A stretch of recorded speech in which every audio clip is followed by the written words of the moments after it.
Morning. All right. For those of you who do not know me, I am Rosie Potestio. I've been a member here, I don't know, 5, 6 years, 7 years.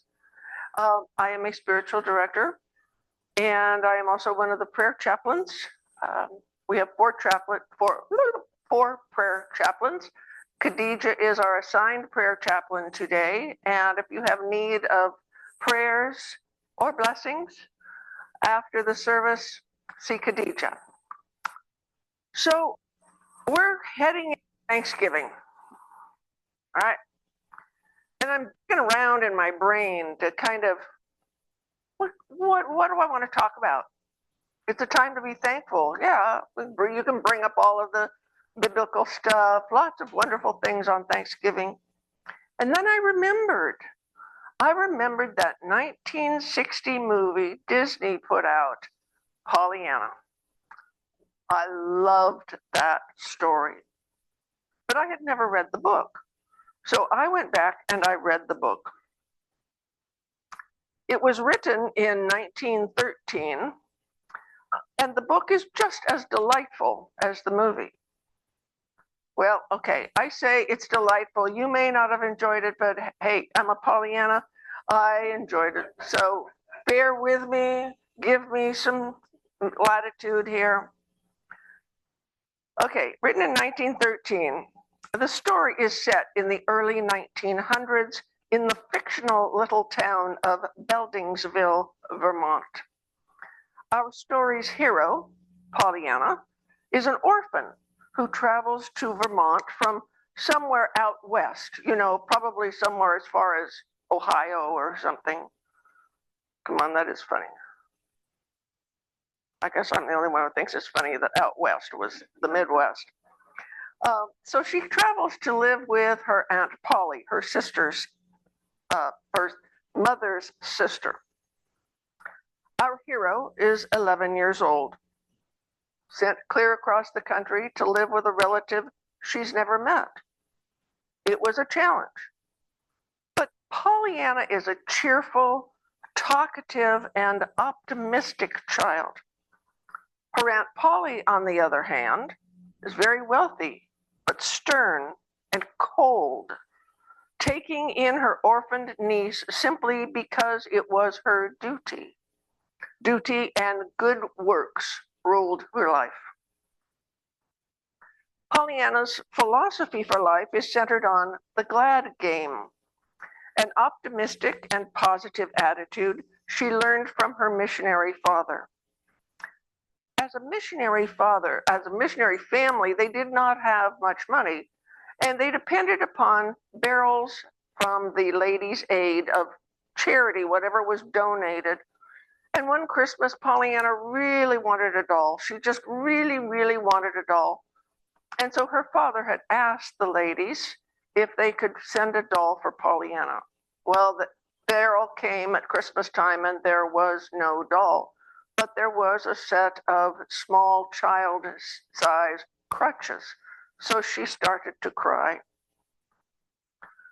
Her heart had been set on a doll. And it was at this point that her father taught her what he called the glad game.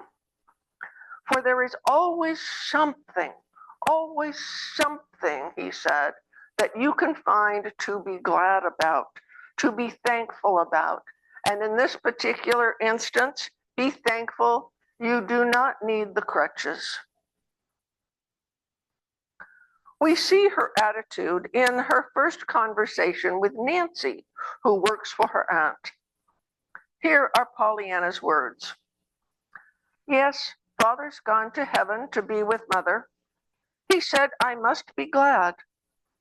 But it's been pretty hard to do because I wanted him so. And I felt I ought to have him since Mother has the angels and God. I don't have anybody but the Ladies' Aid. But now I'm sure it's going to be much easier because I've got you, Nancy, and Aunt Polly. Nancy was as loving as Aunt Polly was cold. Even though her aunt had a large home, Pollyanna was assigned to sleep in a small attic room. After all, children do not need to be heard or seen. There was no carpet on the floor, pictures on the wall, or curtains on the windows. Very stark. But employing her glad philosophy, she realized that the view outside the window was much superior than any painting you could have put on the wall. When she was late for dinner, her aunt sent her into the kitchen to eat bread and milk with Nancy.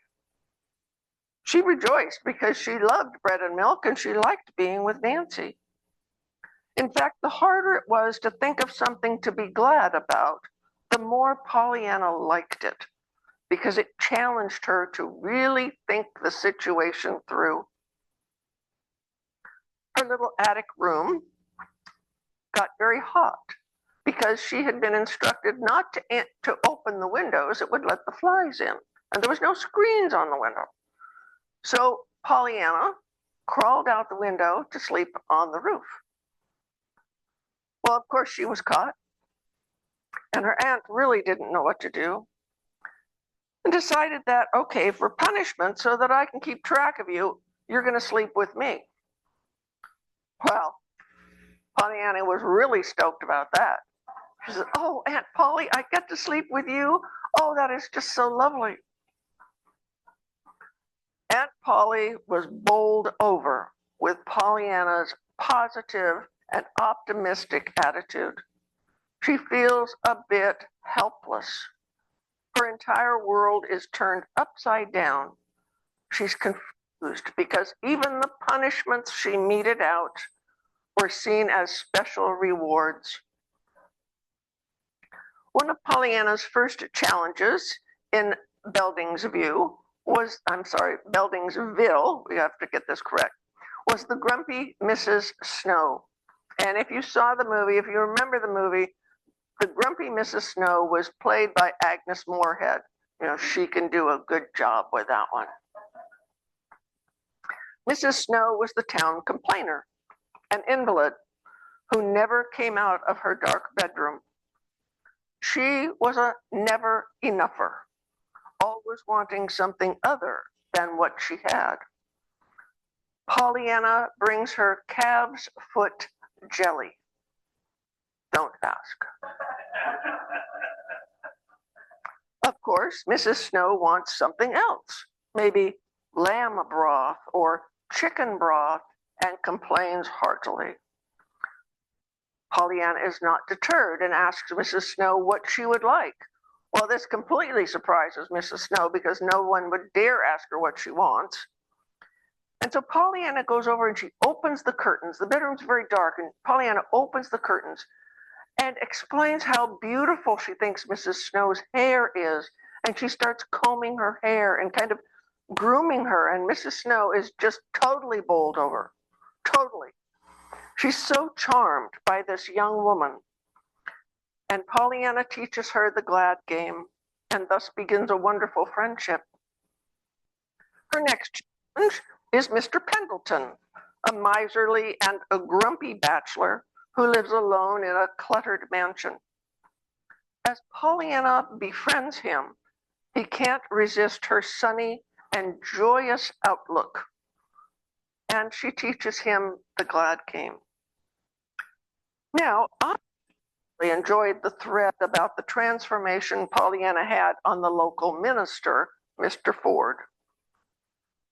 Mr. Ford was frustrated that the people in his congregation were not getting along and not working together, and he was ready for a real fire and brimstone sermon on Sunday, and this was how it began. "Woe to you, scribes and Pharisees, hypocrites, for you have shut off the kingdom of heaven against men, for you do not enter into it yourself and do not permit those who would to enter." Pollyanna overhears him pray in the woods, and she stops to tell him about her minister father and the rejoicing texts. She explained, That's what Father used to call them, rejoicing texts. Of course, the Bible did not name them that. These are the biblical passages that begin, "Be glad in the Lord, rejoice greatly, shout for joy." There are such a lot of them. Once, when Father was especially sad, he counted them. There were 800. He told me that if God had taken the trouble to tell us 800 times to be glad and rejoice, he must want us to do it. And of course, Mr. Ford wrote a much different sermon, a sermon not to castigate, but to inspire and to lift up. The real change happens, though, with Aunt Polly, where she was once a woman who lived only for duty, where anything that was not good work according to the church, was not allowed. This attitude confused Pollyanna. She did not understand, and she asked her aunt, "When do you have time to live? You know, to enjoy life," which left her aunt dumbfounded. Eventually, even Polly finds herself helpless before Pollyanna's optimistic refusal to be downcast, and she gradually begins to thaw and grow to love her niece. And finally, Pollyanna is able to teach her the glad game, to find something glad in anything, in everything. Life, though, eventually deals Pollyanna a blow which seems to defeat her. Her glad philosophy and optimism are put to the test when she is in an accident and loses the use of her legs. When she realizes the seriousness of her situation, her spirits plummet. She will never walk again. This is more than she can bear, and she lies in bed, unable to engage in life or find anything to be glad about. As the people in the town hear of Pollyanna's prognosis, they begin to call, eager to let Pollyanna know how much her encouragement has improved their lives. At her lowest, at a time of utter depletion of spirit, she is buoyed by the love of the people of the town she has come to love. With this love and support, she decides she can still be glad that at one time she did have working legs. Well, of course, things are resolved when the local doctor realizes that there is hope for Pollyanna and he arranges for treatment. And our book ends with Pollyanna's comment about the treatment to heal her legs. She said, "I'm so glad. I'm glad for everything. Why, I'm glad now I lost my legs for a while, for you never know how perfectly lovely legs are until you've lost them." It's a wonderful story, a children's story written over 100 years ago, with a simple message to look for goodness in everyone and everything and to inspire gratitude. I adore children's stories. They get right to the heart of the matter. And we know now more about the benefits of gratitude because in the last 50 or 60 years, they've done lots of studies on this. Studies that show that feeling thankful can decrease depression, improve sleep, mood, and even health. Personally, striving to have an attitude of gratitude helps me see the hand of God in everything around me. It inspires my life, even in things I don't understand and sometimes don't particularly like. Most of all, though, gratitude, thankfulness, being glad is a choice a choice which each one of us is called to make again and again. Yes, it can be challenging, but it is a choice. Nonetheless, it is a choice to learn to appreciate what we have been given, and somewhere find blessings in it. Thoughts have power. Words have power, whether said or unsaid. Thoughts and words have the power to heal, the power to destroy, the power to lift up, or the power to devastate. Our thoughts are instruments of creation as much as our words and deeds. We strive to become conscious about the quality of our thoughts because each one sets a pattern of cause and effect into motion. Every thought is a tool. Every thought is a prayer. Here in the split second, when something happens, we are given the choice to take the high road or take the low road, to heal or to destroy, to uplift or to devastate. But wait, I have some really good reasons why I did that. Do you know what they did? You know what? You need to understand how. Yeah, we can all relate to that one. Shyla recently shared a beautiful poem entitled A Prayer for These Times, written by Bishop Stephen Charleston, who is a citizen of the Choctaw Nation and a Native American elder. And it reads thus: When they hate, I will love. When they curse, I will bless. When they hurt, I will heal. I am a servant of the light. I am not afraid of darkness. I will carry on with my work as a steward on this earth and of all her children. When they divide, I will unite. When they rage, I will calm. When they deny, I will affirm. I will simply be who I am, for that is what Spirit created me to be. These seeming small choices create the reality in which we live.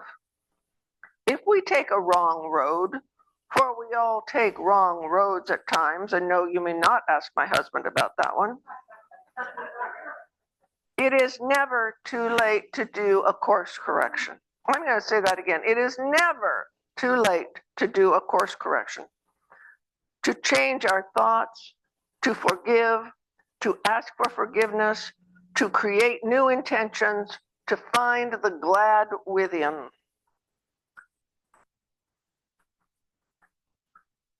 When we are overwhelmed, when we struggle to take the high road, that is the time for prayer.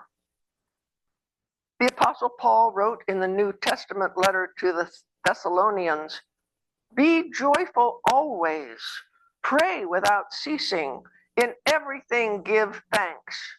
And he wrote those words from a prison in Rome. Pray without ceasing means that we live congruently, where our actions meet our deepest held beliefs. James Finley, a former Trappist monk whose spiritual director was Thomas Merton, was asked about the chaos and evil things that happen in the world. And his reply, I think, was so powerful. This is what he said: You take what cannot be changed on the outside and you transcend it on the inside. You use the external crisis to transform you past the point of which crises of evil, despair, or destruction can destroy you. You must become stronger within by building a capacity inside of you that can respond to the world around you with a much greater power, the power of love. The power of love. What is your plan to increase your gratitude quotient this Thanksgiving and Christmas season? Maybe try the gratitude game. Enlist your family and friends to join you. Find something to be thankful for, even if it's you don't need crutches or beautiful day and the sun is shining, or be thankful for hot running water and indoor plumbing. Find something, anything. I leave you with this blessing. May your season be filled with gratitude for absolutely everything. Namaste.